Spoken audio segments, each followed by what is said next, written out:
정치평론가 이강윤의 오늘.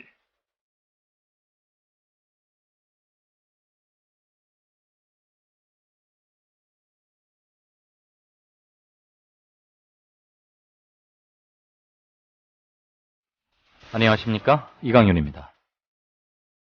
3월 20일 금요일 시작합니다. 서울의 건국대학교에서 해괴한 일들이 연이어 벌어지고 있습니다. 연예인 활동을 하는 학생들이 낸 기부금을 교수가 횡령했답니다. 학교가 이 교수에게 정직 처분을 내린 것까지는 당연한데 이런 비리 행위를 고발한 교수는 그만 해임시켜버렸습니다. 해임당한 교수가 교원 소청심사위원회에 해임이 부당하다며 소송을 내서 이기자 학교 측은 이에 불복하고 행정소송까지 냈습니다만 결국 패소했습니다. 2중의 무리수와 3중의 망신살이 뻗친 겁니다. 이 학교는 얼마 전 골프장 캐디 성추행 혐의로 유죄 판결을 받은 박희태 전 국회의장을 석좌 교수로 재임용했다가 학생들 반발이 커지자 마지못해 취소한 적도 있습니다. 대학은 그 시대 최고의 이성과 지성의 상징입니다. 그런 대학이 이래서야 어찌 자식들을 맡기겠습니까? 오늘도 전국의 학생들과 학부모들은 대학에 들어가기 위해 엄청난 비용을 사교육 등에 쓰고 청춘을 저당 잡힌 채 입시교육에 사육당하고 있습니다. 대학이 사회의 허파 같은 기능은 못한다 하더라도 몰상식의 극치에까지 치달아서야 어찌 이 나라의 미래가 밝다고 하겠습니까? 잠시 후 시작합니다. 왜 너만 멀쩡해? 그런대로 돼? 똑같이 3차를 달렸어. 삼겹살에 소주로 시작하고 호프로 2차 가고 마지막 포장마차까지. 다들 정신을 못 차리는데 왜 너만 멀쩡한 거야? 바른대로 돼! 안녕하세요, 전창걸입니다. 술 마신 다음날 새싹당 콩차 한 스푼을 뜨거운 물 1리터에 우려서 마셔보세요. 한 30분 지나면 내가 어제 과음한 사람이 맞나 의심이 들 정도로 숙취 해소에 도움이 됩니다. 첫 번째 제품 가격에 부담 느끼시는 분들 계셔서 이번에 포장 비용을 줄이고 부담도 줄인 새싹당 콩차를 새롭게 출시합니다. 인터넷 다음에서 새싹당 콩차를 검색하시고 전창걸닷컴으로 오세요. 전화문의는 070-8635-1288, 070-8635-1288로 전화주시면 되고요. 인터넷 판매는 언제든지 전화문의는 업무 시간에 해주시기 바랍니다.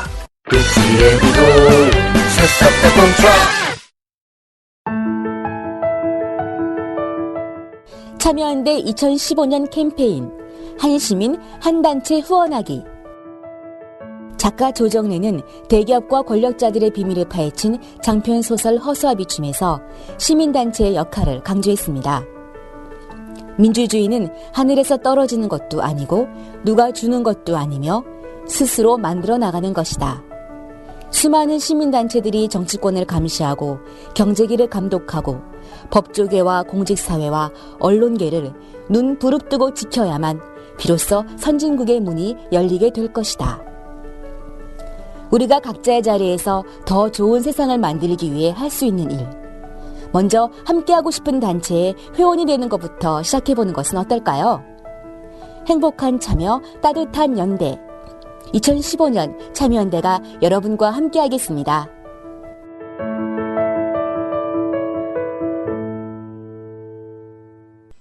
네, 3월 20일 금요일입니다. 오다 보니까 벌써 여의도 한강 국회의사당 옆에 개나리가 아니고 산수유겠죠? 지금 피는 거. 예. 제가 순간 노란색이어서 개나리인가 착각했다가 벌써 서울에도 산수유가 피기 시작하는구나. 이제 화신이 춘신과 함께 본격적으로 올라오는구나. 물론 저 남쪽에 계시는 분들은 매화며 복수초며 산수유 이런 봄꽃들을 이미 보셨겠지만요.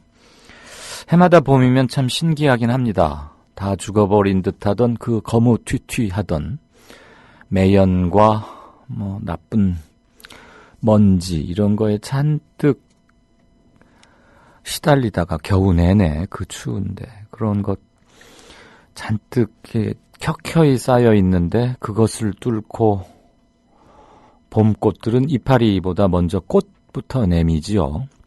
꽃이 지면서 이파리가 나오고 이제 실록이 시작되는데 항상 느끼는 거지만 개화의 순간은 참 경이롭습니다. 제발 평온한 마음으로 개화의 순간을 경이롭게만 느낄 수 있는 그런 평화로운 일상, 평온함이 되찾아지는 그런 날들이기를 소망합니다.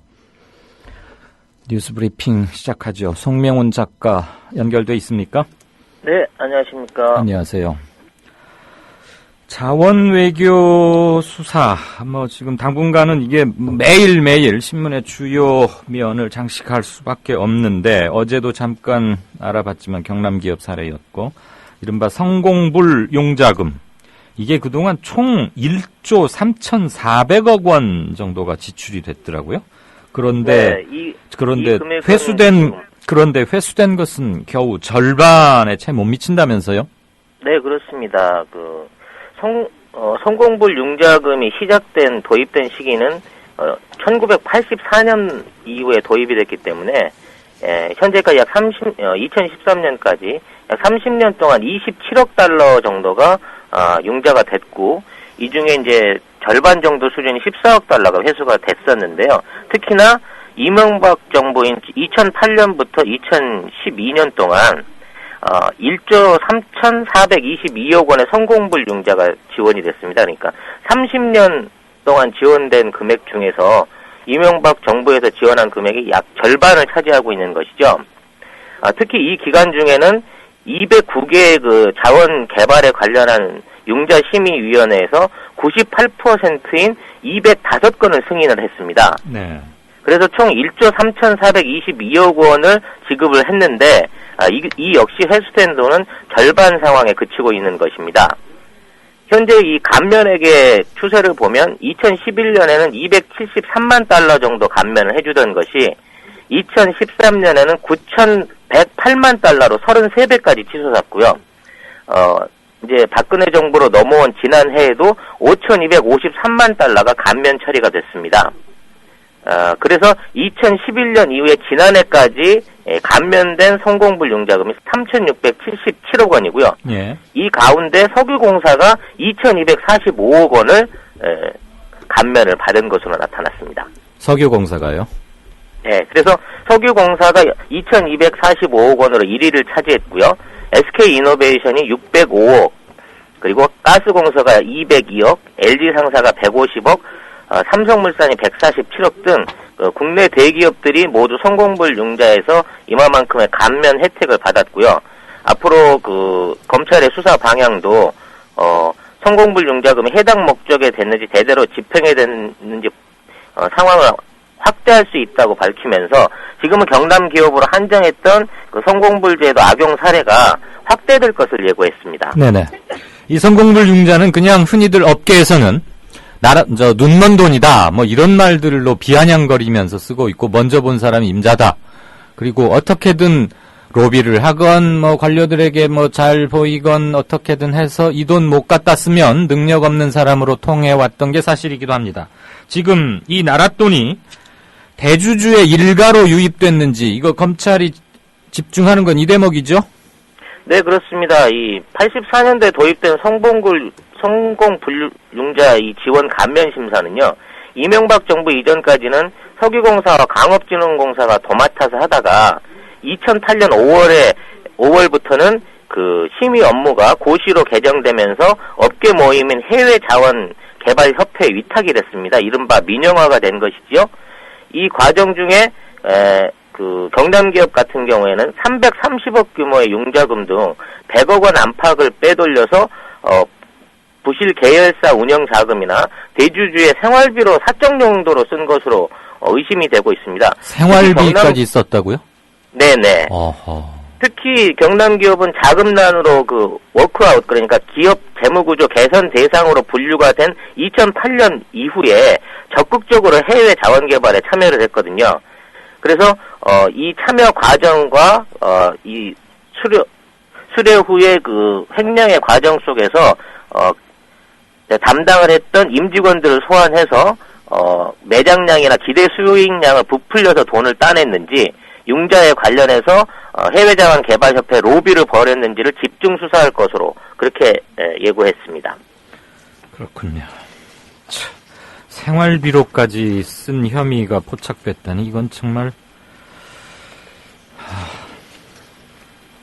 그만큼 감찰이라든지 사후에 어떤 회계적인 감사가 부실했다는 걸 단적으로 보여주는 사례겠죠.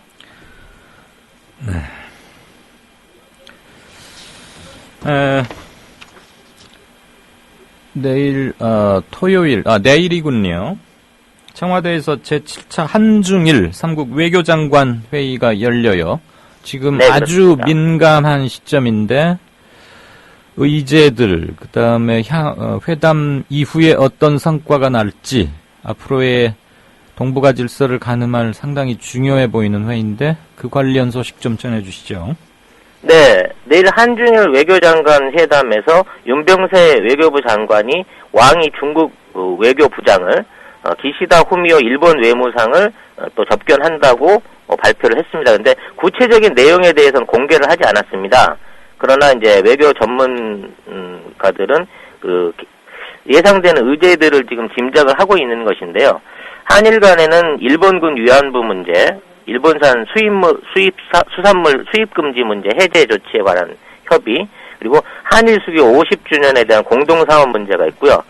한중 간에는 말씀하신 사드 미사일과 아시아 인프라 투자은행에 관련된 어떤 교환 조건 내지는 중국 측의 주장을 들을 예정이고요.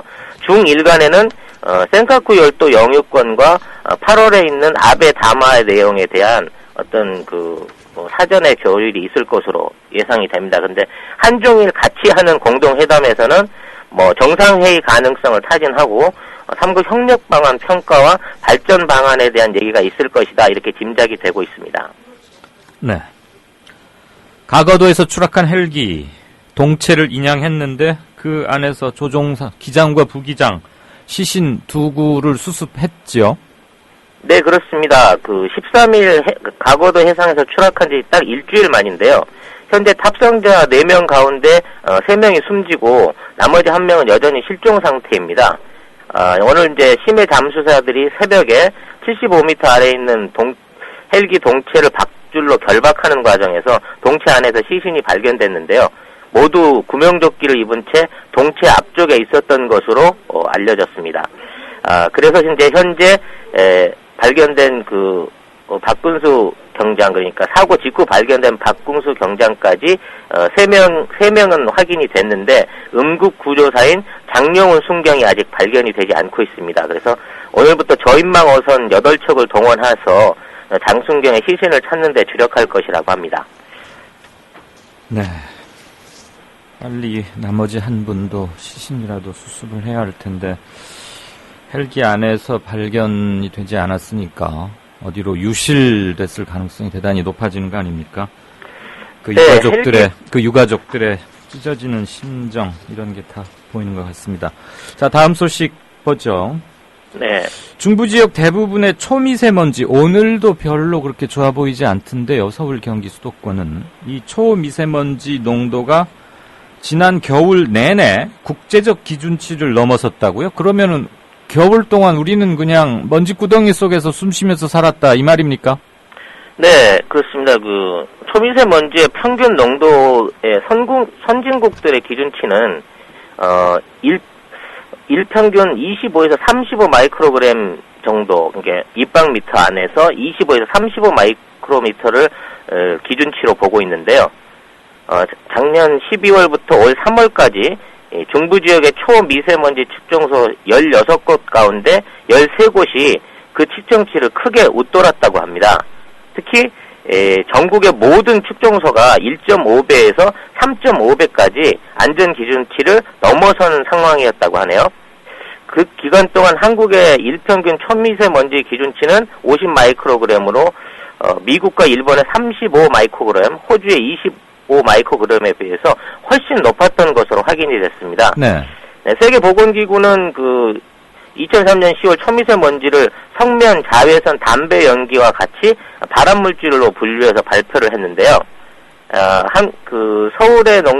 서울의 농도는 그 구의 측정소에서 11월에 36 마이크로그램, 12월에 56 마이크로그램, 그리고 2014년 4월에 48 마이크로그램까지 6개월 연속으로 선진국 기준치를 넘어섰다고 합니다. 네. 근데 우리 기준치하고 방금 열거한 선진국 기준치하고 왜 이렇게 차이가 많이 납니까?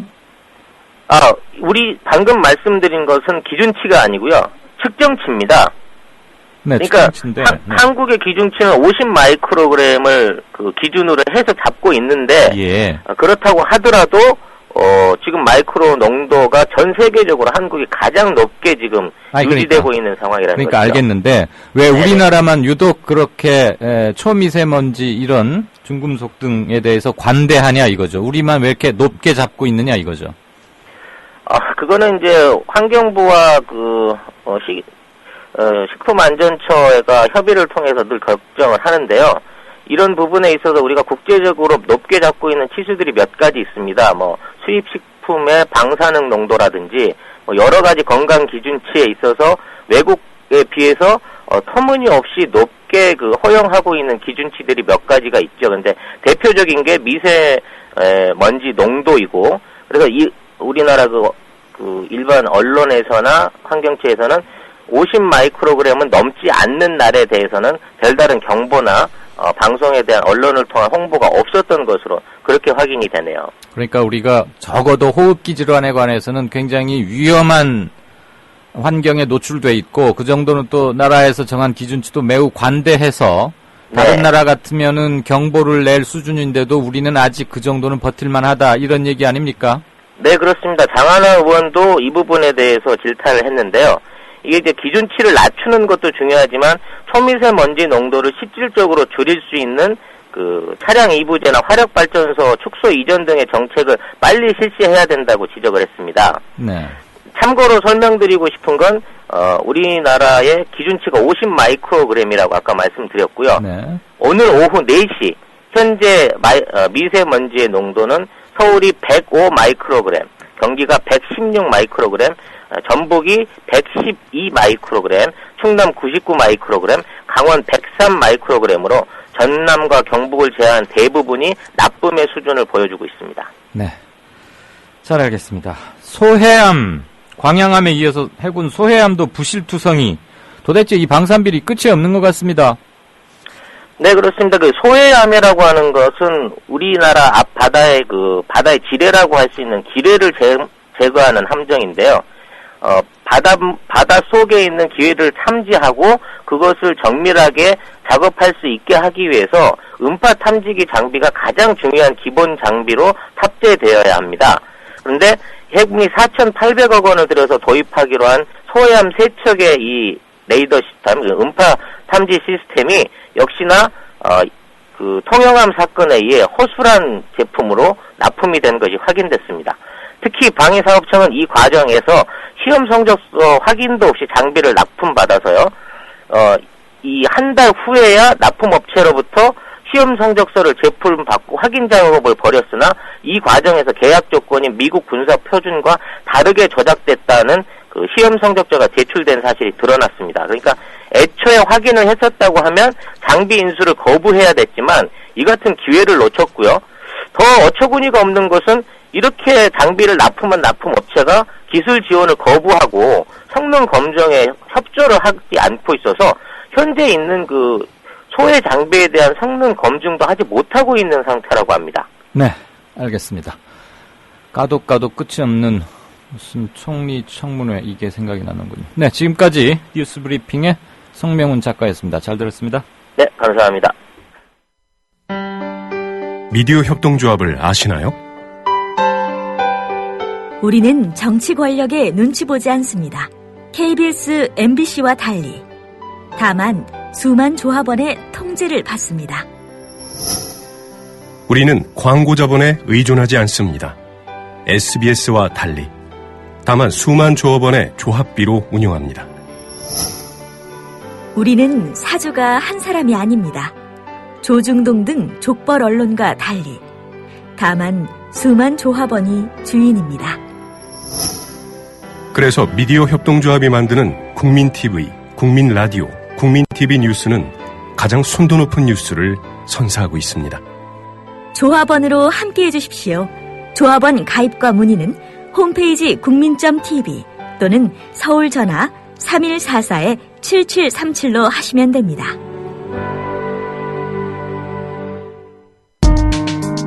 조합원의 가장 멋진 책임, 바로 조합비 납입입니다.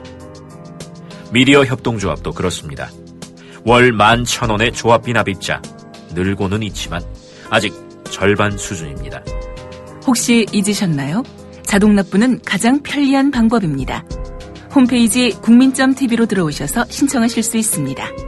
더 신속한 처리를 원하시면 mediacoup12@gmail.com 혹은 서울 3144-0933으로 연락주세요. 저희가 친절하게 도와드리겠습니다. 미디어 협동조합은 조합원 여러분의 조합비의 무게를 실감하고 있습니다. 공정 뉴스로, 그래서 자부심으로 보답하겠습니다. 네, 이 밖의 뉴스 몇 가지 제가 짧게 전해드리고 청취자 게시판 좀 보겠습니다.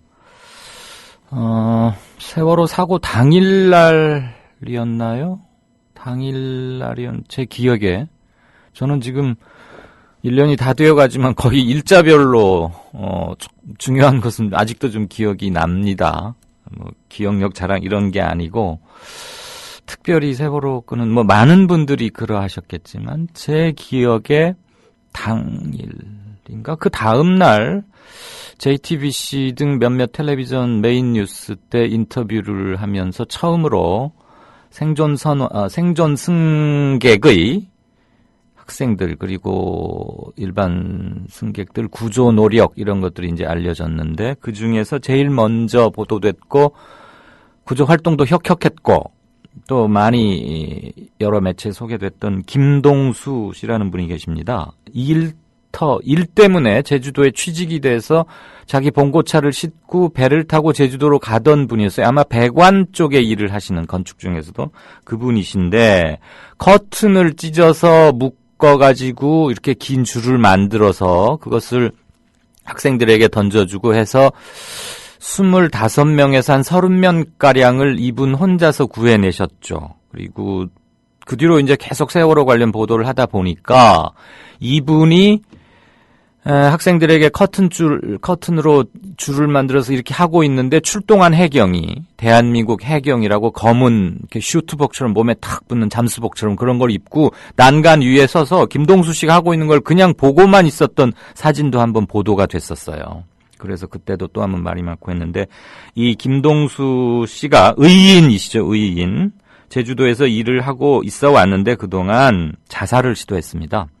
아시겠지만 세월호 당일날 입었던 트라우마 이런 것도 컸고 1년이 다 되어 가는데 너무 보상 이런 문제 좀 있을 것이고요.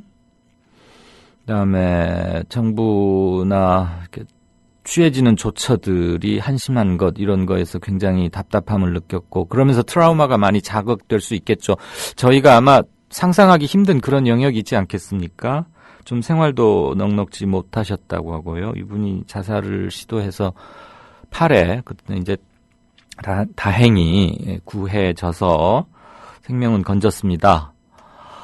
팔목에 붕대를 감은 채 기자들과 했던 말 중에 자꾸 생각나는데 잊으라고만 한다. 그게 너무 슬프고 힘들고 견디기 힘들었다.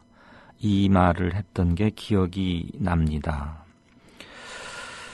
네. 어느 한 목숨인들 소중치 않겠습니까만은 이런 분들 그때는 의인이라고 막 온갖 매체에서 호들갑을 떨고 인터뷰하고 조명하고 그러더니 어느새 우린 또 까맣게 잊었고 사실 그랬습니다. 저희들도 인터뷰 시도할 생각을 사실 잘 못했음을 솔직히 고백합니다. 어쨌거나 목숨을 건지셨다니까 다행이고 이런 분들이 트라우마에서 벗어날 수 있도록 안산의 단원고 학생들뿐만 아니고 일반 승객 전부 다 배려가 돼야 했는데 그런 디테일한 배려까지를 바라기에는 좀 너무 무지몽매한 광기의 세월이 지나고 있었죠.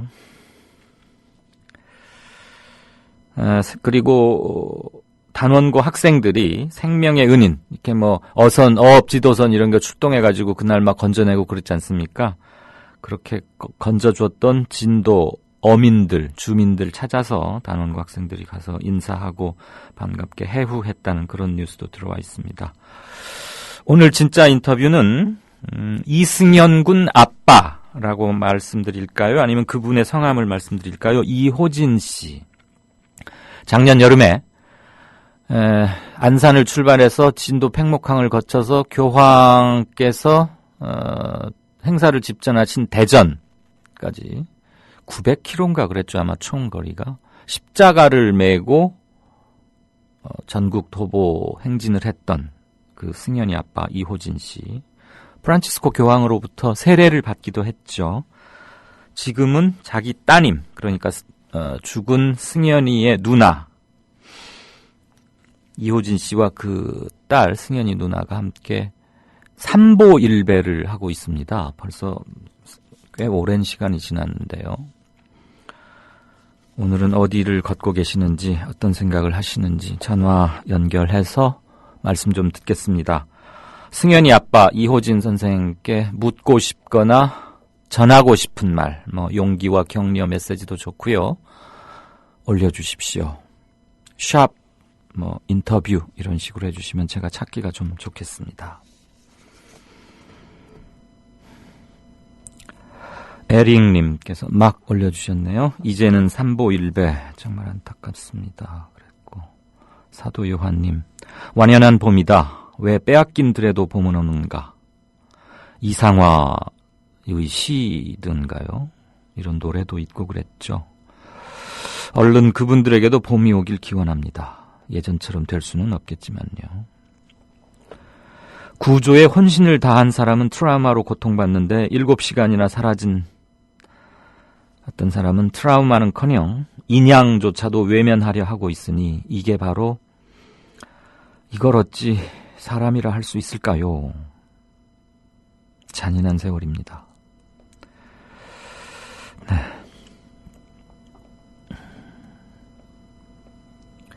봄이 나빠라는 닉네임 쓰신 분은 미세먼지 예보 시스템이라도 있어야 할 것 같다. 현재의 상태는 확인되더라도 하루 이틀 후의 상태는 예측이 잘 안 되고 있는 것 아닌가. 그러면서 URL을 하나 적어주셨는데 따따따덴기.jp 아마 JP니까 일본 건가 봐요. 저팬. 그렇군요. 일본 기상협회 URL을 올리시고서 여기는 이틀 후 정도까지 확인이 가능하네요. 그렇군요. 일본보단 우리가 훨씬 더 중국 측에서 날라오는 미세먼지, 중금속 섞인 황사, 미세먼지, 지금 황사라고 안 하고 초미세먼지 이렇게 부르기로 했죠. 우리가 아무래도 중국에 딱 붙어 있으니까 우리가 더 피해가 클 텐데, 일본은 그나마 동해 건너서 비행기로도 한 2시간 거리인데도 불구하고 일본은 이틀 후 정도까지 예보를 하는데, 확실히 이 점은 좀 문제가 있습니다.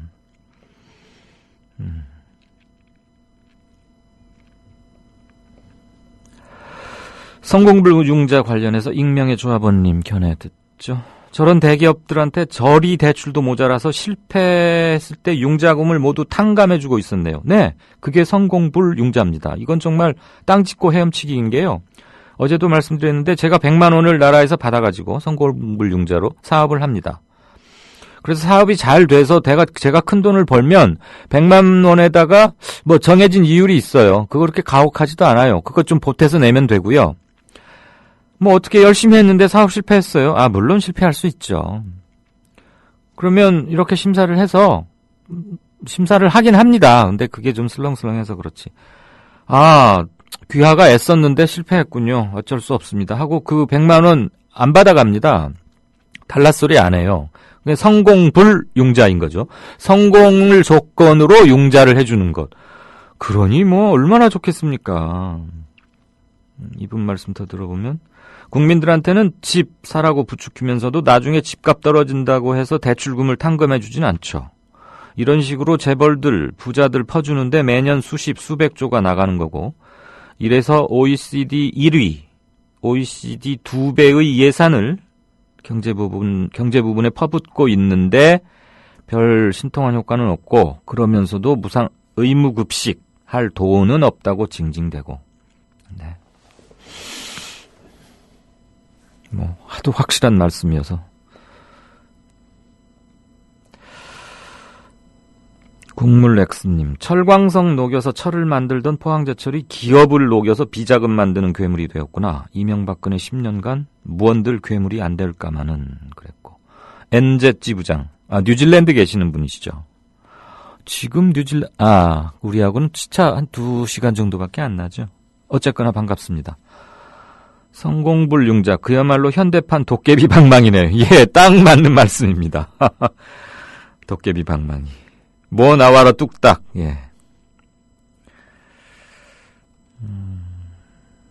KD35님 말씀 볼까요?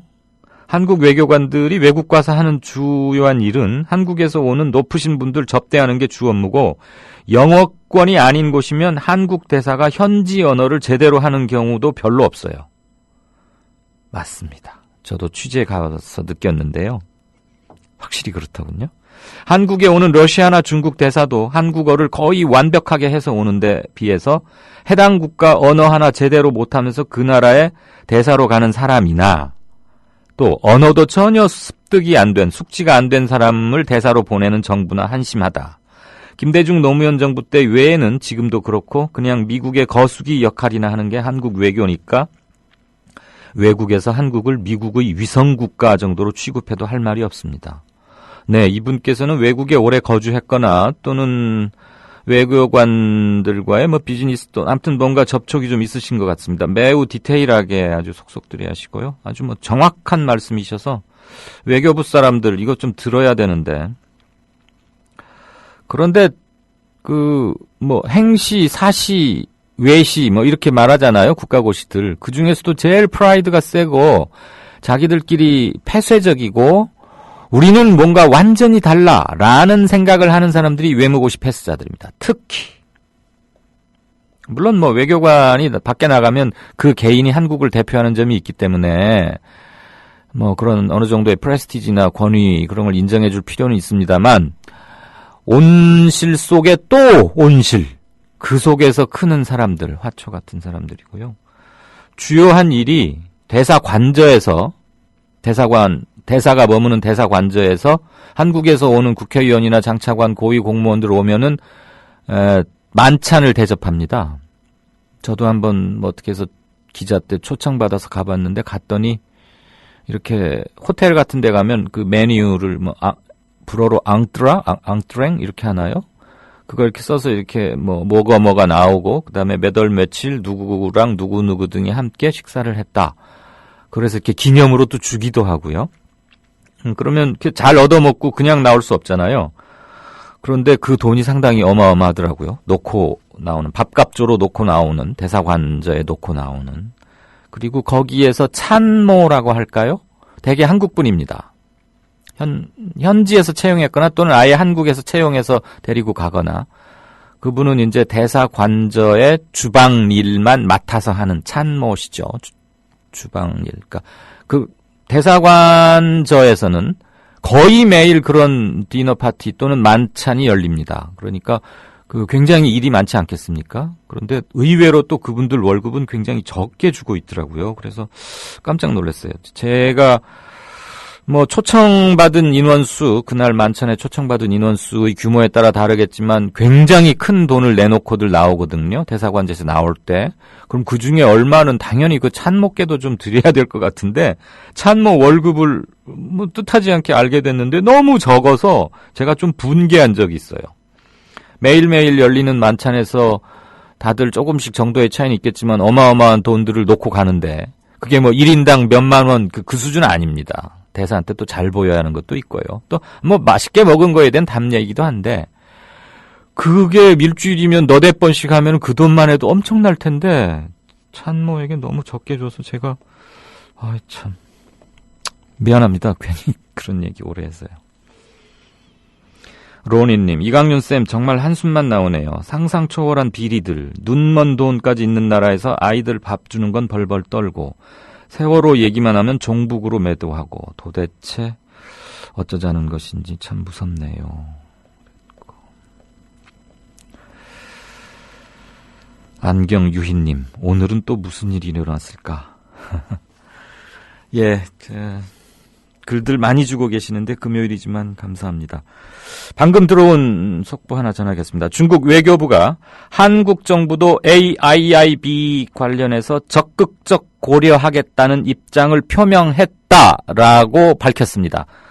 중국 외교부가 이렇게 밝힌 것은 우리 외교부와 당연히 의견 조율한 끝에 마치 공동 발표인 형식으로 하게 마련일 터이니까요. 우리가 중국이 주도하는 AIIB에 참여할 것은 거의 확실해지겠습니다. 네. 조금 있다가 주신 말씀들, 앞부분에도 좋은 게 많은데, 그때 다시 한번 살피겠습니다. 박근혜 정권은 용산 참사 진상규명에 대한 약속을 했었습니다. 후보자 시절에. 하지만 대못을 받고 살인진압 책임자였던 김석기를 공기업 사장에 낙하산 임명을 시킵니다. 삼성 반도체 공장이나 정부에서 그 자료를 또 안 내놓고 영업 비밀이란 이유로다가 화학약품, 전리방송 다 감추어 놓고서는 이 피해자 가족들한테 입증 책임을 지라는 것은 말도 안 되기 때문에 분명히 그 안에 아이들이 살아있을 거라고 생각을 하고 있는데 그 귀중한 시간에 어떠한 시도도 하지 않고 진행도 하지 않았다는 게 우리로서는 너무나 가슴 아프고 정말 아마 평생 천추의 한이 될 것 같습니다. 권력이 불편해하는 사람들, 그래서 발언권을 잃은 사람들, 그들의 목소리를 거침없이 전파하는 뉴스 K. 장악당하지 않은 뉴스 K. 밤 9시 당신의 선택을 기다립니다. 이강윤의 오늘, 이제는 정가 산책으로 함께합니다. 정치권 동향 생생하게 풀어드릴 분은요. 네, 한국일보 양정대 기자 안녕하세요. 네, 안녕하세요.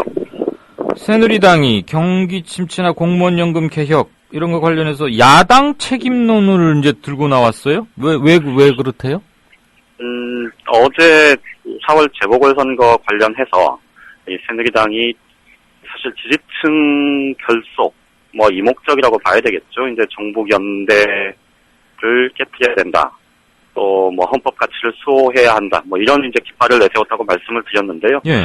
그런데 이제 야당이 내세운 건 이 지갑을 두툼하게 하겠다. 그러니까 경제 실정에 대해서 이제 정면으로 부딪혀 보겠다. 이런 얘기를 했는데 사실 이제 경제 문제와 관련한 이 최근에 이 민심 이반 이런 것들이 사실 굉장히 큰 상황이기 때문에 이 여당 입장에서도 그 프레임만으로 맞붙었을 때는 사실 좀 상황을 낙관하기 어렵다. 이제 이렇게 봤다고 판단이 되는데요. 예. 실제로 이제 경제가 어려운 게 이 야당이 관련 법안들의 처리, 그러니까 이 정부 여당이 주장해온 이 경제 활성화법, 이른바 경제 활성화법을 그때그때 제때제때 처리를 했으면 경제가 훨씬 나아졌을 텐데 그거 처리 못하게 계속 발목 잡고 그러다 보니 지금 경제가 제대로 안 굴러가는 거다. 이제 이렇게 야당을 사실상 좀 어떻게 보면 물귀신 작전이라고 해야 될까요? 그러니까 이제 이런 쪽으로 좀 방향을 잡은 것 같습니다. 공무원연금 개혁과 관련해서도 사실은 개혁의 필요성 이런 부분들에 공감했으면 너네가 빨리 안 내놓고 논의를 해야지. 이 정부안 공식적인 정부안 내라고 하는 걸 보면 어쨌든 야당은 지금 공무원연금 개혁할 생각이 없는 것 아니냐. 이제 이렇게 책임론을 제기한 건데요.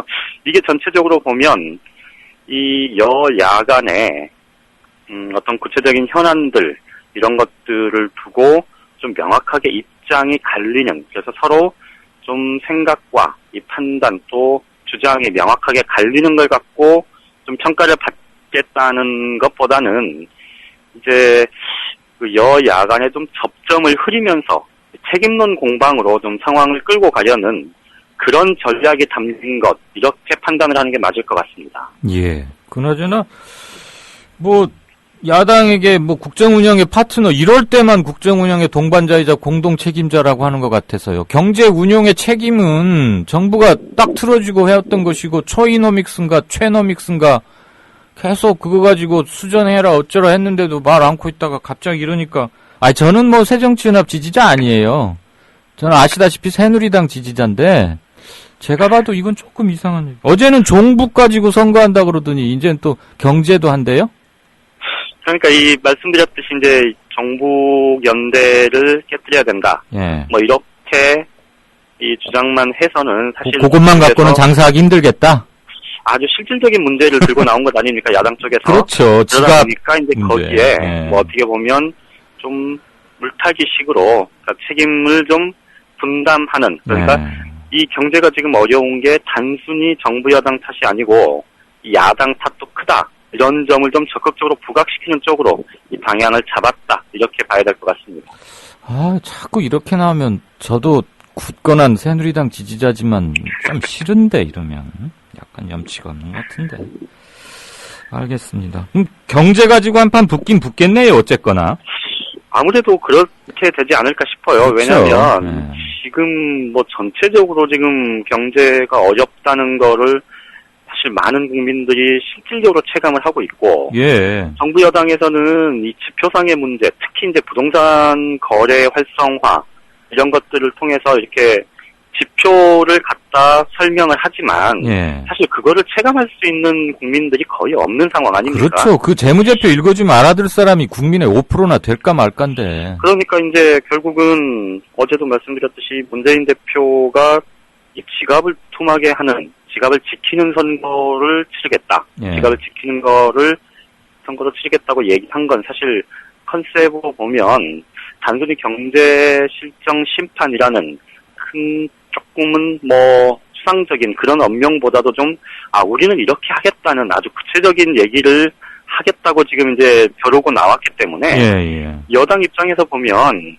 저기서 구체적으로 먹고 사는 문제를 이렇게 하겠다고 제안하는데 사실 여당 입장에서 이 종북연대 깨뜨리는 선거로 프레임을 가져가면 사실은 좀 쉽지 않을 거고, 그리고 이제 더더군다나 지금 경제 실정 부분이 부각되면 부각될수록 사실 전체 박근혜 대통령과 또 새누리당의 지지층 자체가 사실 조금 흔들릴 수밖에 없는 그런 양상 아니겠습니까? 네. 그러니까 이제 당연히 이 경제 어려움에 대해서는 공동으로, 그러니까 야당의 책임론도 크다라는 식으로 좀 물타기를 하는 그런 전략을 세웠다라고 이제 보이는 거고요.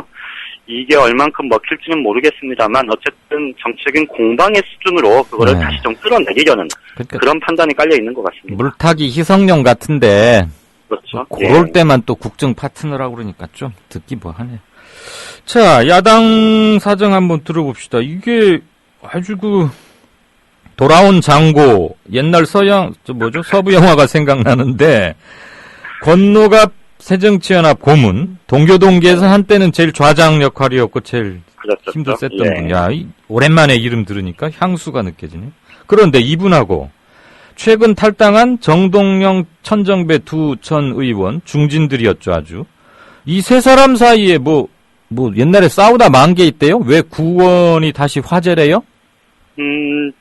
2000년에, 김대중 전 대통령 재임 시절에, 이 정동영 전 의원이 당시 이제 최고위원으로서 정풍운동을 이끌면서 이제 사실 이 정치적 지도자로 이제 성장한 이 계기가 바로 그거였는데요. 예. 이게 이제 그랬죠. 천신정, 천정배, 신기남, 정동영. 그래갖고 막 청와대에서 대통령 면전에서 그냥 정동영 의원인가가 권노갑 고문 막 몰아세우고 막 그랬었죠. 그게 바로 2000년 12월입니다. 그러니까 지금으로부터 한 14년 한 3, 4개월 전쯤 되겠죠. 그러니까 횟수로 치면 이제 15년 만인데 이 정동영, 천정배 두 의원이 최근에 이제 두 전직 의원이 이 새정치민주연합을 탈당을 했고 지금 천정배 전 의원은 이제 광주에서 무소속 시민 후보로 출마하겠다 이렇게 공개적으로 선언을 한 상태고 정동영 전 의원 같은 경우도 지금 이 대중적 진보정당을 추진하고 있는 국민모임에 합류를 했는데 지금 국민모임 소속 후보로 이 서울 관악을 재보궐선거 출마 얘기가 지금 조금씩 나오고 있지 않습니까? 예. 오늘 권노갑 상임고문이 이 언론 인터뷰에서 이 두 사람을 아주 강도 높게 비난을 했습니다. 그러니까 이제 15년 전에는 김대중 전 대통령 면전에서 이 정동영 당시 최고위원이 이 권노갑 상임 고문을 향해서 이 YS 정부의 김현철과 같은 그런 역할을 한다는 시중의 소문이 크다. 시중의 소문이 있다. 이렇게 얘기를 하면서 결국 이 권노갑 상임고문이 이제 정계 은퇴를 하는 직접적인 계기를 만들었었는데 이번에는 반대로 이 권노갑 고문이 정동영 전 의원을 향해서 이 당 대표 그리고 이 당 대선 후보까지 지냈던 사람이 이 야권 분열의 불씨가 되는 그런 거는 정말 정치 생명을 끝내는 일이다. 이렇게 이제 아주 강도 높은 비난을 퍼부었는데 이런 논란이 사실 이제 이 세 사람 사이의 단순 구원뿐만 아니고 어떻게 보면 지금 야권의 상황을 좀 명징하게 보여주는 하나의 한편의 장면일 수 있다는 점에서 좀 관심인데요. 특히 세 분 다 호남 출신 아닙니까? 그렇죠. 거기다가 특히 이제 말씀하셨듯이 이 세 사람이 모두 이 새정치민주연합의 텃밭이라고 할 수 있는 호남 출신의 유력 정치인들이고 그렇죠. 이 정치인들의 큰 울타리가 지금의 새정치민주연합의 큰 틀을 형성하고 있는 또 기반이지 않습니까? 뿌리였죠, 뿌리. 그렇죠. 그렇게 보면 이 세 사람의 이 서로에 대한 비판과 또 뭐 스탠스, 입장 이런 것들이 지금 특히 이제 4월 재보궐선거 지금 40여일 정도 남았는데 이 과정에서 앞으로 이 야권의 좀 뭐 전반적인 스탠스, 그러니까 4.29 재보선을 향한 좀 뭐 야권 후보의 연대 가능성 뭐 이런 것들을 좀 큰 판을 쭉 읽어보는 하나의 좀 바로미터, 가늠자가 될 수는 있을 것 같고요. 다만 이제 서로 이렇게 비난전을 퍼붓는 서로 주거니 받거니 할지 아니면 권노갑 고문이 15년 만에 한번 이렇게 공개적으로 비판하는 걸로 이제 끝날지 그거는 좀 지켜봐야 되겠습니다만 복수의 카운터 펀치인지 아니면 새로운 전쟁의 시작인지. 그런데 이제 이 모습을 보는 야권 지지층의 답답함 이런 것들이 좀 정치권에 좀 전해져야 되지 않을까 싶습니다. 그나저나 뭐 노병은 뭐 죽지 않는다, 사라질 뿐이다, 뭐 그런 뭐 메가더 아저씨가 그런 얘기 했다는데 권노갑 전 의원, 권노갑 고문이 타이밍 잡아서 딱 각 잡아가지고 하는 얘기 들으니까 아 정치 감각이란 건 이런 건가 싶긴 합니다. 근데 지금 우리 양 기자하고 얘기하고 있는데 이거 아마 단체 집단 발송된 문자 메시지니까 개인적인 건 아니니까 읽어도 되겠죠? 천정배 전 의원한테서 문자가 왔네요. 광주 시민사회 제야단체에서 개혁 후보로 선정했습니다. 광주 정치를 확 바꾸겠습니다. 이대로는 안 됩니다. 선거 때 표만 달라는 군림하는 야당. 이제는 바꿔야 합니다. 천정배 올림. 문자 왔습니다. 그럼 뭐 열심히 바꿔보라고 바꿔내겠죠? 이게 천정배 사무실에 일러야겠는데 H일보 Y 기자가 이게 그러니까 저는 저번에도 말씀드렸듯이 이게 이제 오늘 권노갑 고문이 천정배 전 의원을 향해서 한 비판도 뭐 같은 맥락인데 수도권에서 사선하고 좀 사실 어떻게 보면 좀 뜬금없는 거죠. 고향에 내려가서 5선에 도전해서 광주 정신을 되살리고 이 야당을 바꿔내겠다 이렇게 나서는 건 좀 너무 좀 눈에 보이는 거 아닌가 싶고요. 그렇죠. 아니 뭐 송파구에 와서 홀대 당하고 그 개인적 서운함은 알 수는 있는데 정말로 호남 정치를 복원하겠다 그러면은 전당대회고 뭐고 아주 전에 국민에게 반성문 또는 뭐 하나 발표하고 홀을 가서 계속 했었으면 모르겠어요. 그렇죠. 그게 필요했었죠. 2월 8일 전당대회 하는 거 다 보고 국민 모임 뜨는 것도 보고 저쪽에서 누가 나올 건지 대충 정해지고 그만합시다. 하는 게 좋을 것 같습니다. 뭐 주말 잘 보내시고요. 한 주 고마웠습니다. 고맙습니다. 정가산책 한국일보 양정대 차장이었습니다. 국민 라디오를 또 국민 TV를 읽는다? 미디어 협동조합 콘텐츠의 관문 국민TV 뉴스를 아시나요? 뉴스K 등 국민TV의 모든 기사, 조간브리핑 등 국민 라디오의 인기 콘텐츠, 주요 방송의 녹취와 뉴스메이커와의 대담, 주요 원고 대본이 여러분을 기다립니다. 국민 라디오와 국민 TV를 한눈에 만나세요. news.국민.tv 모바일 접속은 m.news.국민.tv.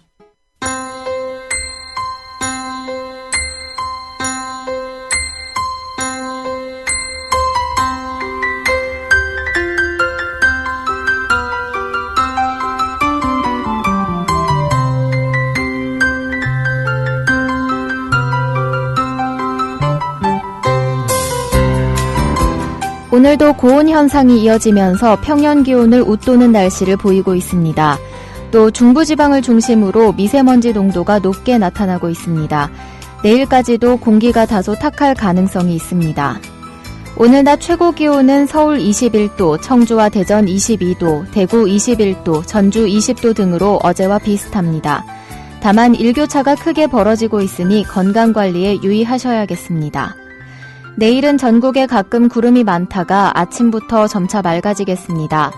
내일 아침 최저 기온은 1도에서 10도, 낮 최고 기온은 14도에서 23도 정도로 예상됩니다. 바다의 물결은 전해상에서 0.5에서 2m로 일겠습니다. 이번 주말에는 맑고 따뜻한 날씨가 이어지겠습니다. 하지만 일요일 오후부터 기온이 조금씩 내려가면서 다음 주 초반에는 추울 것으로 전망됩니다. 다음 주 월요일과 화요일에는 아침 기온이 영하권으로 떨어지겠고 주 후반으로 갈수록 기온이 차츰 오를 것으로 보입니다. 지금까지 변현주였습니다.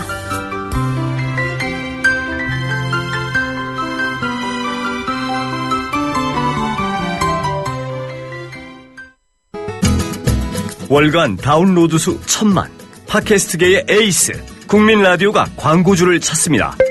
직접 찾아서 선택해 듣는 방송, 청취 몰입도가 높은 방송, 지상파 케이블 광고와 차원이 다릅니다.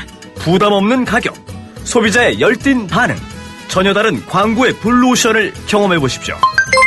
국민라디오 @gmail.com으로 문의해 주시면 상세히 안내해 드리겠습니다. 정치평론가 이강윤이 함께하는 국민라디오 이강윤의 오늘.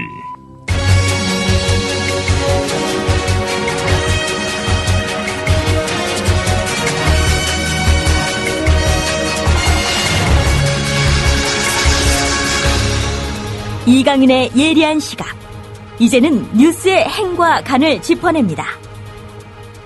네, 행간 들어가기 전에 게시판 몇 건 잠깐 보고 건너가겠습니다.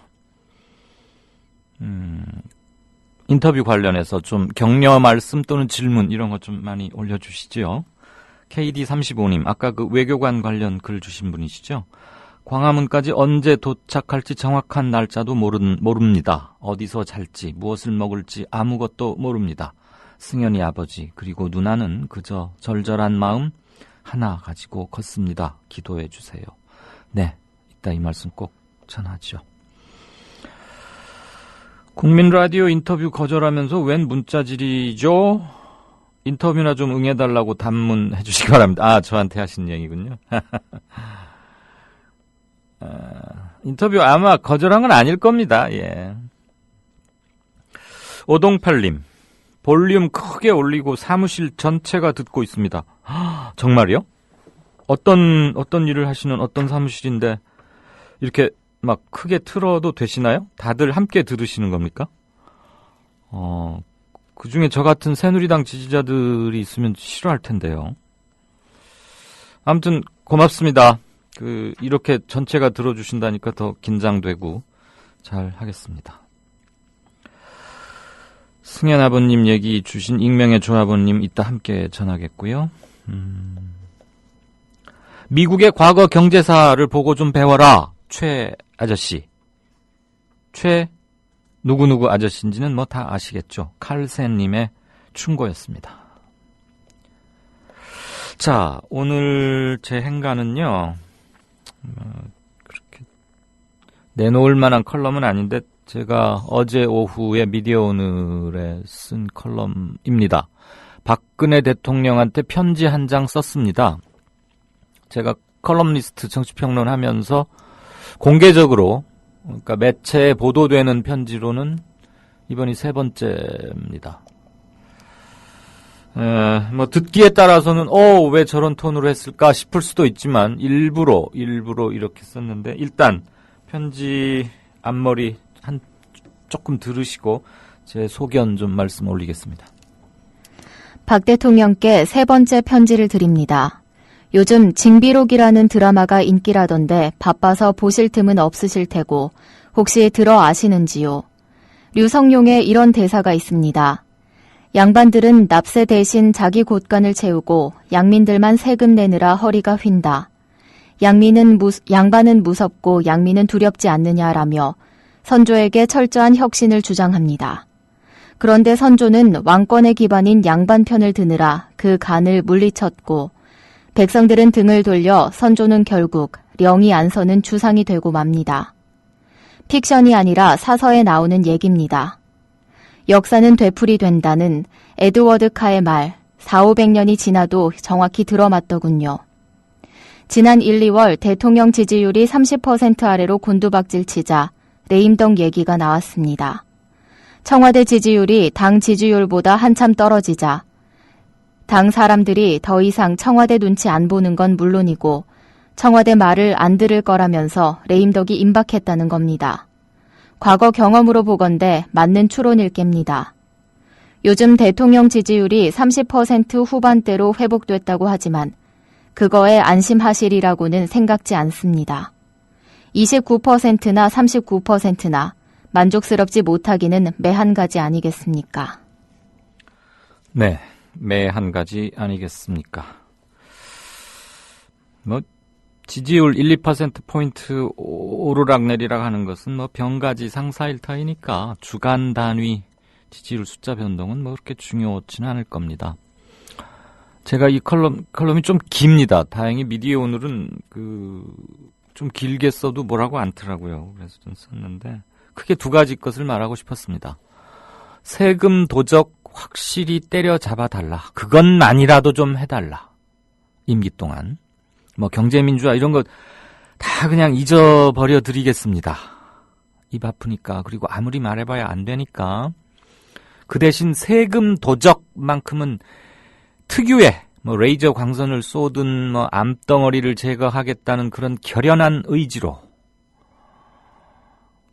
국가와 결혼하신 분 아니십니까? 그러니까 국가를 살리기 위해서 오로지 세금 도적 때만큼은 정말로 때려잡아 주십사고 제가 간곡히 청하듯이 정중하게 요청드렸고요. 또 하나는 곧 세월호 1주년입니다. 보름 정도, 한 20일 남았나요? 세월호 인양, 선체 인양을 두고 돈이 너무 들어간다.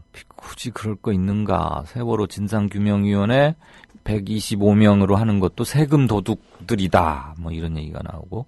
우리 기술로 할 수 있을지 모르겠다. 그 큰 배를 끄집어낸 적이 세계 해양사에 있는지 모르겠다. 이러면서 은근히 지금 새누리당에서는 그거 굳이 그 돈 써가면서 언제 성공할지도 모르는데 천안함도 안 돼서 이렇게 반으로 잘라가지고 이렇게 끌어내고 그랬잖아요. 그래서 굳이 선체 인양해야 되느냐 이런 얘기들이 나오는데 저는 4.16 1주기를 맞이하여 대통령의 자격으로 즉 행정수반의 자격으로 선언을 하십시오라고 권유 저 같은 게 권유해봐야 듣기나 하겠습니까마는 했습니다.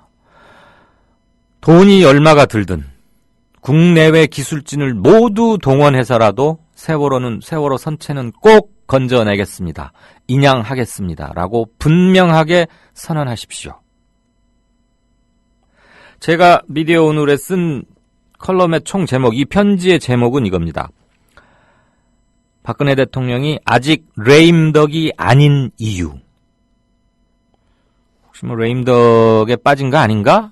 또는 은근히 레임덕에 빠지면 좋겠다라고 생각하시는 분들이 들으면 좀 섭섭해할지 어떨지 어떤 생각이실지 모르겠습니다만 저는 대통령은 레임덕에 빠질 확률보다 빠지지 않을 확률, 즉 실패할 확률보다 성공할 확률이 아직도 높다고 보고 있습니다. 제 관이 잘못됐으면 제 탓이니까 너무 뭐라고 야단은 치지 마시고요. 그렇게 보는 이유는 딱 한 가지입니다. 통상 뭐 여의도 관측, 여의도 정치통들 관측들 보면은 뭐 내년 선거 전후에서 힘이 크게 빠지고 이제 친박계는 좀 몰락하면서 눈치 보다가 슬슬슬 원심력이 작용하면서 내년 선거에서 지금 의석보다 많이 줄면은 청와대는 확 힘이 빠질 것이다. 그러면 이제 식물 대통령 어쩌고 그러는데 저는 좀 다릅니다. 지난 17일 국무회의 때 어느 누구 하나 토를 달래야 달 수 없는 주옥 같은 말씀을 박 대통령께서 하셨습니다. 그날 저 보도도 했어요. 그날 발언이 굉장히 많았는데 백미는 저는 이 대목이라고 생각합니다. 이렇다 할 부존자원이 없는 우리는 더더욱 깨끗한 정부, 청렴한 인재, 투명하고 공정한 시스템을 대한민국의 경쟁력으로 발전시켜야 하겠다. 라고 주옥 같은 말씀을 하셨습니다. 장관들 역시 다 받아 적었습니다. 자, 왜 대통령이 레임덕에 빠지지 않을 확률이 훨씬 높다고 저는 보느냐. 비리 척결이라는 내 걸고 지금 세게 검찰 동원해서 하고 있죠. 그 명분이 너무나 거룩하고 막중하기 때문에 과연 이 정부의 비리 척결을 할 자격이 있느냐 없느냐 당연히 묻고 싶으시죠. 물을 수 있는 질문입니다. 그런데 어쨌거나 간에 비리 척결을 확실히 해내버리면, 성공하면, 그래서 사회 시스템 상당히 바꿔놓으면 이 정부가 나서서 비리 척결을 할 만큼 깨끗합니까? 라는 제기 가능한 그 질문은 상당히 들어갈 겁니다. 군인 출신 대통령들이 역대로 그 선글라스 끼고 한강다리 걷는 분을 포함해서 군인 출신 대통령들이 좋아하는 단어가 있어요. 발본색원. 뿌리채 확 못 뽑는다는 얘기입니다. 이번 부정부패 비리와의 전쟁, 세금 도적 때려잡겠다 이게 정치적 계산에서 나온 거라 하더라도 저는 지지하겠습니다. 그냥 백보양보해서. 친이계만 때려잡아서 친박계들 확실히 길들이는 데만 쓰면은 그건 말할 필요가 없겠지만요. 사회 전반에 구조화되어 있는 비리를 정말로 도려낸다. 또는 확실히 도려낼 수 있는 전기 하나만큼은 분명히 만들어 놓는다. 앞으로 3년 동안 또는 올 1년, 2년 동안 내년 선거에서 지더라도 굴하지 않고 계속해서 간다면 저는 그러면은 여지껏 했던 많은 잘못된 것들 그런 거 있지만 한눈 감고 실패한 대통령은 아니다라는 쪽에 점수를 주고 싶습니다. 그만큼 제발 요거라도 해달라는 마지막 부탁이기도 합니다. 선조는 류성룡의 직언을 듣지 않고 양반 편을 들었습니다. 대통령이 선조처럼 할지 선조와 달리 할지는 대통령에게 달려 있습니다. 청렴한 인재 이제 그런 말은 그냥 더 이상 듣지 않겠고요. 어쨌거나 비리 척결과 세금 도적 때려잡기에 확실히 나서서 일정 부분 성과를 올린다면 대통령의 지지율이라는 풍선 지금 구멍이 뻥 뚫려 있는 거 사실 아닙니까? 51.6%가 얻었는데 지금 29까지 빠졌다가 한 35, 6까지 왔다는데 그건 이렇게 어느 정도 등락을 할 거고요. 아무튼 박근혜 지지율이라는 풍선에 구멍이 뚫려 있는 건 사실인데 세금 도적 때려잡기만 확실히 한다면 반창고 데일밴드를 그 풍선의 구멍 뚫린 부분에 이렇게 붙이는 효과는 날 겁니다. 즉 바람이 더 이상 빠져나가는 거는 막을 수 있을 거다 이 말입니다. 그리고 그렇게 해서 나랏돈 줄줄 새는 거 막아내면 그 돈으로 세월호 선체 인양하겠다고 전 국민 앞에 약속하십시오. 조금 이따 인터뷰할 승현이 아빠 이호진 씨 부녀가 한마음으로 외치는 것도 실종자들 9분 아픔 대신하겠다는 거고 같이 나누자는 것이고 세월호 잊지 말아달라는 거고 선체 인양 그거 들어있습니다. 중요한 요구사항들입니다. 그래서 지금 대통령한테는 세금 도적 척결이라는 명분과 칼이 동시에 쥐어져 있습니다. 이거 잘 쓰면 할 수 있습니다. 왜? 우리나라는 청와대가 이렇게 센 나라니까요. 그런데 국무총리 불러다가 당신이 책임지고 하시오 라고 하면 저는 실패할 확률이 훨씬 높다고 봅니다. 대통령의 고유 아젠다로 경제민주화 저 다 못했습니다. 예, 맞습니다. 저 지적한 거 다 맞고요. 못하겠는데 남은 임기 동안 이거 하나만큼은 분명히 하겠습니다. 제 고유 아젠다로 만들겠고 총리나 장관이나 검찰총장한테 밀어두지 않겠습니다. 청와대에 직할 특수별동대라도 만드시라고 저는 권했습니다. 부정부패 비리 척결 및 세금 도적 때려잡기 특별 단속반 뭐 이런 거 반장 박근혜 뭐 반장 밑에 이완구 황교안 검찰총장 이런 거 다 갖다 놔도 좋긴 한데 어쨌거나 반장을 대통령이 직접 맡으시라. 그리고 두말 없이 세월호 선체 인양은 해야 됩니다. 왜? 첫째, 아직 못 돌아오고 있는 9분의 시신을 수습할 가능성도 아직 남아 있습니다. 둘째, 왜 그 큰 배가 침몰했는지, 그리고 초기의 구조 활동은 왜 실패했는지, 앞으로 이런 대형 해양 사고가 나지 않으려면 어때야 하는지에 대한 답을 세월호 선체는 많이 갖고 있습니다. 증거들 거기 있습니다. 아직. 세월호 선체가 더 이상 짠 바닷물에 녹슬기 전에, 그래서 사고 원인을 밝히는 것도 함께 녹슬어버려서 영구 미제가 되기 전에 어떤 일이 있어도 건져내야 합니다.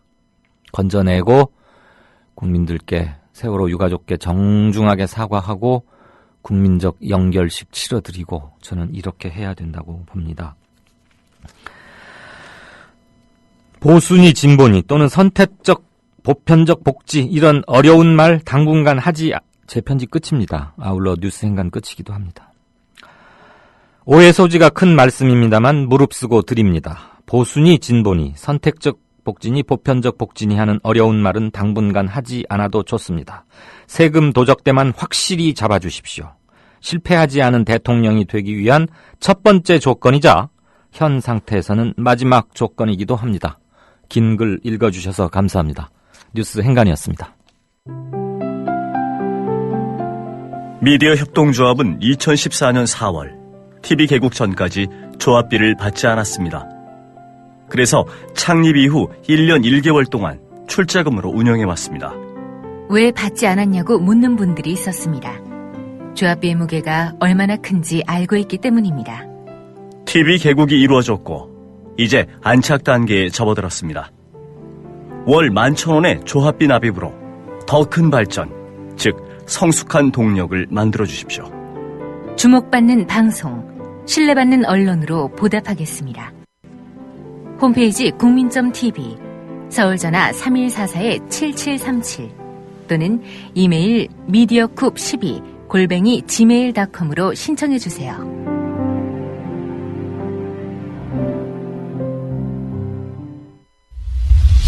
지금 여러분께서는 정치평론가 이강윤이 진행하는 이강윤의 오늘을 듣고 계십니다. 이강윤의 오늘은 팟캐스트 포털 팟빵에서 다시 들으실 수 있습니다. 의견과 건의가 있으시면 게시판에 남겨주세요. 네, 진짜 인터뷰입니다. 승현이 아버님, 이호진 선생님 안녕하세요. 예, 안녕하세요. 아이고, 점심은 든든히 자셨습니까? 그냥 보통으로 먹은 것 같습니다. 지금은 어디에 계시면서 제 전화를 받고 계십니까? 지금은 저희가 이제 그 덕산마을이라 그래가지고요. 네. 이제 그 무안 들어가는 초입에 지금 마을에서 오늘 끝이 났습니다. 일정이. 네네. 아, 전라남도 무안? 예. 아, 예. 전남 무안. 무안의 덕산마을이라고 그러셨죠? 예. 건강은 좀 어떠십니까? 전체적으로 힘이 좀 드는 상태고요. 예. 그리고 아직까지 이제 허리를 빼놓고는 느끼는 거는 아직까지 없는 것 같습니다. 예. 그 승현이 누나 아름양이든가요? 예. 아름이는 또 어때요, 좀? 예, 아직까지는 잘 견디고 있습니다. 제가 늘 이렇게 세월호 모형 배를 이렇게 끌고 삼보 일배 하시는 사진, 이제 물론 소식도 들었지만 그 사진을 보면서 연락을 한번 드려야지 하다가 너무 늦어져서 참 송구하고 하루 이틀 미루다 보니까 더 염치가 없어져서 전화가 늦어졌습니다. 죄송하고 용서해 주십시오. 예. 아침에 예. 유경근 집행위원장 그리고 동혁군 엄마 예. 한테 제가 카톡으로 여쭤봤어요. 예. 승현이 아빠 연락처 좀 알려주시라고 인터뷰하고 예. 싶다고. 그런데 바로 이렇게 섭외에 응해주셔서 대단히 감사하다는 말씀 먼저 드립니다. 언제 시작하셨죠? 이번에 특별한 삼보 일배를. 2월 23일 날 팽목항에서 출발을 했죠. 네. 이제 한 2, 3일 있으면 한 달이 되네요. 예, 한 달이 지금 한 달이 돼갑니다, 지금 네. 현재. 네, 겨울에서 시작해서 이제 봄을 맞으실 거고, 팽목항에 출발해서 쭉 돌아서 광화문까지 오실 목표인데, 처음에는 4.16 1주년에 맞춰서 오시려고 했다가 너무 무리되고 그래서 꼭 그거에 맞추지는 않겠다. 그러면서 일정을 조금 바꾸신 걸로 알고 있습니다. 맞습니까?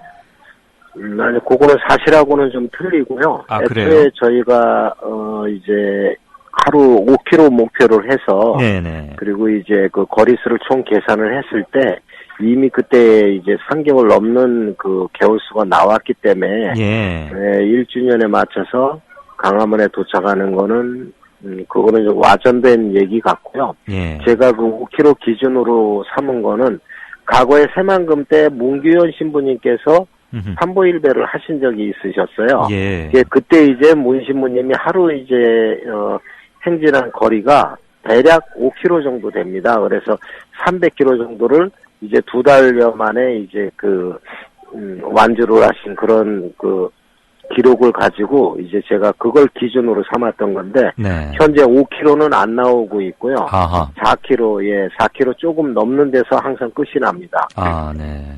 그러면은 광화문에 언제 도착할지를 정확히 예측하기는 힘들겠지만, 여름, 늦봄, 초여름?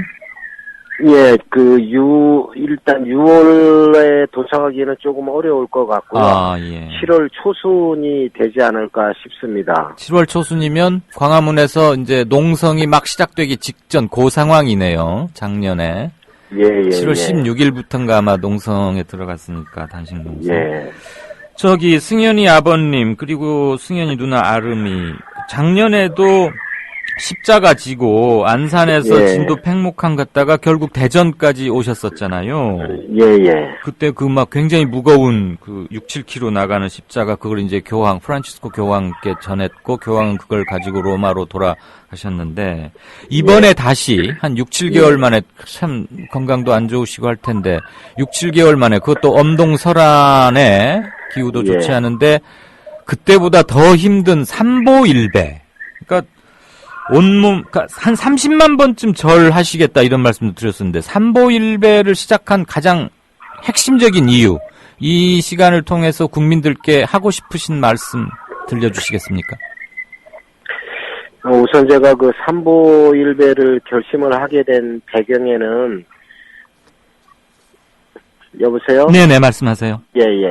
삼보일배를 결심한 배경에는 잊혀져가는 세월호가 있었고요. 그리고 말 한마디 남기지 못하고 같은 장소에서 희생된 탑승자 304분이 또 있었습니다. 네. 그분들이 아이들을 포함해서 그분들이 왜 희생이 됐는지, 무엇 때문에 희생이 되고 과연 그것이 사고였는지 학살이었는지, 그리고 원 책임자는 누구였는지 그러한 것이 밝혀져야 되는데 그런 것이 지금 1년이 다 돼가고 있는 시점에도 세월호 학살 초기와 너무나도 똑같다는데 제가 붕괴하지 않을 수 없었고요. 네. 그래서 그 진상을 밝히는데 뭔가 내가 할 일이 무엇인가 그거를 제가 곰곰이 생각을 해봤습니다. 예. 물론 폭력적인 방법도 있고 여러 가지 방법이 있겠지만은 그 중에서 가장 국민들한테 우리의 처지를 알릴 수 있고 그리고 조금이라도 울림을 줄 수 있는 방법으로는 우선 내가 철저히 망가져야 되겠다. 어허. 내 한몸을 바치는 길만이 다른 방법이 없다는 생각을 하고 삼보일배를 결심을 하게 된 거죠. 물론 이제 최종 목적지는 강화문이 되겠지만은 네. 강화문까지 제가 가게 될지 못 가게 될지 그거는 오로지 하늘만이 알 수 있는 일이고 다만 제가 말씀드리고 싶은 것은 지금까지는 제가 하늘에 기도를 했고 주님을 찾았고 하나님을 찾아서 기도를 했다 그러면 네. 이번에는 철저하게 국민들한테 제가 한 절 한 절을 정성스럽게 바치면서 강화문으로 간다는 것입니다. 그러면 아하, 국민들이 저와 저희 아르미의 절을 30만 번을 받으시면은 그때만큼은 말 한마디 남기지 못하고 억울하게 하늘로 간 세월호 희생자 304번을 정말로 가슴으로 품어주지 있지 않을까. 네네. 국민들이 세월호 희생자들을 외면하지 않고 가슴으로 따뜻하게 품어주신다 그러면 인양은 바로 뒤따라 올 것이고 진상규명도 명명백백하게 밝혀질 것이고 그에 따라서 책임자는 확실하게 처벌을 받는 그러한 좋은 세상이 아마 오지 않을까 하는 생각에서 매우 어렵지만은 가느다란 진랄 같은 희망을 가지고 삼보일배를 하고 있다고 보시면 될 것 같습니다. 알겠습니다. 하늘에게 드리는 염원이 아니라 동시대를 살아가는 우리 국민들 개개인에게 절을 올리는 심정이 아니라 실제 그렇게 하고 계신다. 그만큼 잊지 말아달라. 이런 절절한 호소로 듣겠고요. 프란치스코라는 세례명도 받으셨죠? 교황으로부터 직접. 굉장히 큰, 신자로서는 굉장히 큰 영광일 텐데, 마침 어느 청취자님께서 이런 글을 주셨습니다. 프란치스코님 힘내십시오. 너무 무리하지는 마세요. 함께 하는 이가 많다는 것 잊지 마세요. 라고, 글을 주신 분도 있고, 또, 청취자분 한 분 잠깐 전해드리고 다음 질문 드리겠습니다. 세월호 유가족분들께 국가가 지켜주지 않는다면 국민이 지킵니다. 제가 아무리 술을 마셔도 지금 머릿속에 떠도는 생각입니다. 국민이 지켜야 합니다. 국가가 국민을 포기할 땐 국민끼리 뭉쳐야 합니다. 세월호 유가족분들 국민입니다. 국가야 국민이라고 들리느냐 이렇게 일갈해 주셨습니다. 이 외에도 질문보다 이제 격려의 글들을 굉장히 많이 주고 계셨고요. 혹시요. 세례를 주신 프란치스코 교황께서 또 다른 프란치스코인 우리 승현이 아빠의 이 적어도 5, 6개월 정도 되는 이 삼보일보의 고행, 이것을 들어 아시게 된다면 뭐라고 답하실 것 같습니까? 우선 제가 아는 교황 성하님께서는 우선 이 한국에서 벌어지고 있는 삼보일배에 대해서 아시고 계시리라고 믿고요. 네. 그리고 교황님이 정말 교황님 입장에서 한 말씀을 해주실 것 같으면 현재 하고 있는 그 일 중에서 가장 잘하고 있는 것 같다.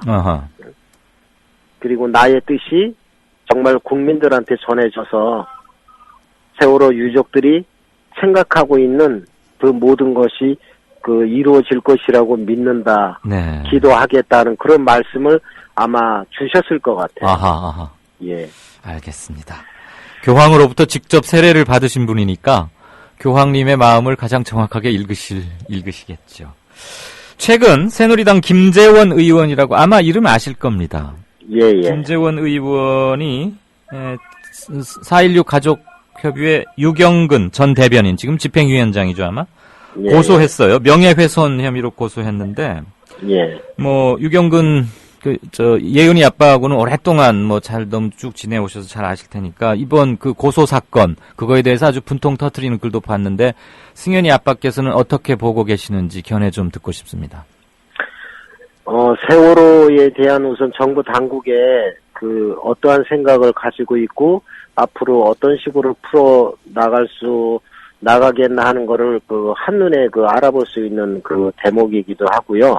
그리고 제 개인적인 입장에서는 김재원 의원의 유경근 씨 명예훼손 고발건에 대해서는 논평할 일갈의 가치도 없다고 보고, 그 사람들은 그런 식으로 지금까지 살아왔던 사람이고, 앞으로도 역시 그런 식으로 살아갈 것입니다. 그러니까 그것은 저뿐만 아니라 세상을 똑바로 바라볼 줄 아는 어떤 식견만 가졌다 그러면 그 사람들이 왜 그러는지를 다 알고 있을 거예요. 그렇기 때문에 그 사람들한테 변화를 바라고 그 사람들이 바른 길을 가기를 원하고 희망하는 거는 상당히 좀 불가능에 가까운 그런 일이라고 저는 생각하고요. 다만 한 가지, 국민들이 거기에 넘어가지 않고 국민들이 깨어있고 국민들이 세상을 바로 바라볼 줄 아는 그러한 생각을 가지고 계시다 그러면 네. 언젠가는 우리 유족들이 바라고 있는 모든 일들이 다 이루어질 것이라고 저는 그렇게 굳게 믿고 있습니다. 알겠습니다. 작년 여름 십자가 고난 행군을 할 때도 그 구간마다 지나시는 곳마다 많은 분들이 동참하고 예. 눈물로, 마음으로, 몸으로 여러 가지 물심양면으로 이렇게 같이 하고 성원하고 그랬는데 지금 요번에는 어떻습니까? 이번에도 이제 거리에서 나타나는 그런 희망적인 그 사항은 그때와 너무도 흡사하다고 말씀드리고 싶고요. 네. 다만 하나 이제 진도에서 육지 쪽으로 빠져나오기까지는 수도권이나 일부 지방에서 하루 다녀가시고 함께 하시기는 상당히 좀 거리감이 있었기 때문에 네네. 이제 진도에서 벗어날 때는 이제 참가율이 다소 저조했던 것은 사실입니다. 그러나 오늘도 그렇고 어제도 그렇고 마지막 그 영산강 방조제를 넘으면서 완전히 내륙으로 이제 들어오면서부터는 네. 참가율이 조금씩 높아지고 있고요. 그리고 삼보일배에 함께 한다는 그것이 꼭 현장에 나와서 절을 올리고 저희와 같이 힘든 고행길을 걷는 게 그 함께 한다는 것이 아니라 삼보일배에 함께 하는 방법은 여러 가지가 있습니다. 온라인에서 댓글을 달아주시면서 응원을 해주시는 분, 메시지로서 응원을 해주시는 분, 그리고 멀리서 저희 유가족의 입장을 헤아리시고 유가족의 뜻이 이루어지기를 기도해 주시는 분, 여러 가지 형태로 함께 하실 수 있거든요. 그러한 모든 것을 제가 느끼면서 하고 있기 때문에 그런 분들한테 대단히 감사하다는 말씀을 정말로 드리고 싶습니다. 예. 되게 많을 때는 몇십 분이서 함께 행진을 이루기도 하고 그렇겠네요, 행렬을. 예. 현재 가장 많았을 때가 한 40여 분 정도 그렇게 한 적이 한 번 있었습니다. 제가 작년 여름에 텔레비전 이렇게 우연히 봤는데 우리 이호진 선생님이 신발 벗으면서 발이 부르터가지고 막 고생하시는 거 봤거든요. 예. 지금 요번에는 좀 어떠세요? 이번에는 이제 하루 주행거리가 4km대에서 이제 끝이 나기 때문에 발의 부상은 뭐 앞으로도 일어나지 않을 것 같고요. 그 대신 허리가 어떻게 버텨내겠어요? 예.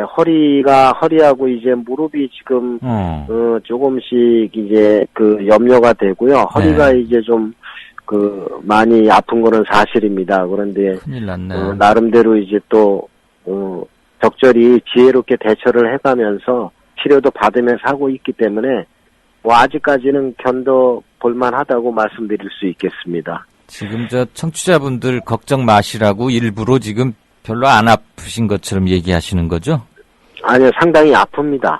고통스럽고요. 아유, 큰일이네요. 예, 몸으로 느끼지 못한다 뿐이지 상당히 아픕니다.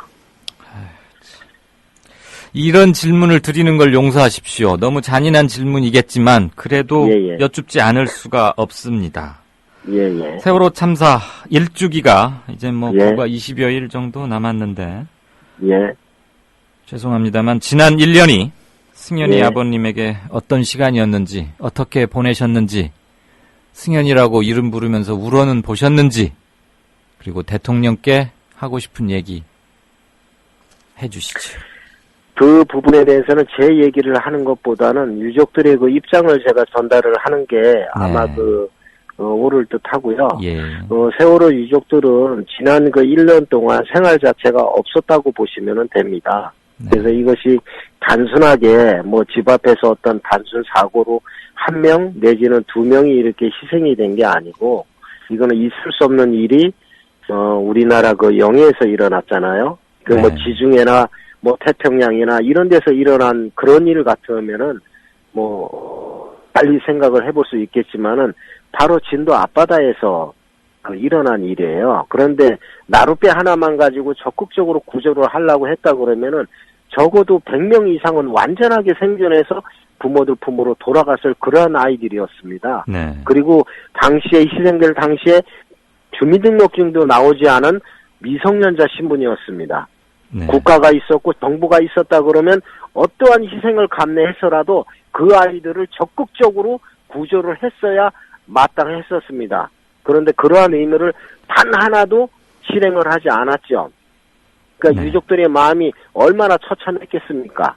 그러니까 지금 한 달 남지 않은 참사 1주년이 다가오고 있는데 저희 네. 유족들은 오히려 그 4월 16일이 돌아오면은 더 괴롭지 않을까. 네, 바깥에서 보는 1년과 저희 유족들이 피부를 맞는 세월호 1년은 정말로 죄송합니다. 승현 아버님, 그런 말씀을. 이호진 선생님. 예. 시간 예. 때문에 여기까지밖에 못 드는 게 너무 안타깝고 죄송합니다. 꼭 건강하게 다시 광화문에서 뵙도록 하겠습니다. 예. 건강 유념해 주시고요. 응원합니다. 예, 수고하세요. 네.